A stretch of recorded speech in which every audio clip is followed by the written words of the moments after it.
আসসালামু আলাইকুম সবাইকে, আশা করি সবাই ভালো আছেন। আলহামদুলিল্লাহ আমিও ভালো আছি।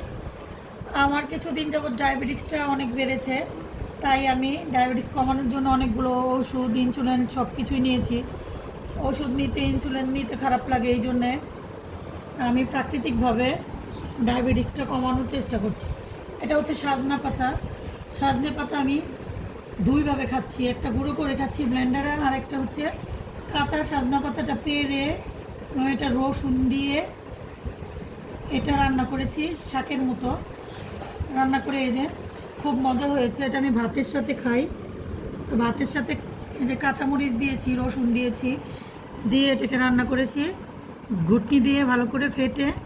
এখন আমি এটা ভাতের সাথে খাবো। আমি একটু আপনাদেরকে খেয়ে দেখাই, শুধু খালি টেস্টটা মোটামুটি ভালো, শাকের মতো, হাইচা শাকের মতো। আপনারা সবাই এটা খেয়ে দেখবেন, কারণ এই আমি সজনে পাতা খাওয়ার পর দেখলাম আমার ডায়াবেটিসটা মোটামুটি ভালোই কমেছে।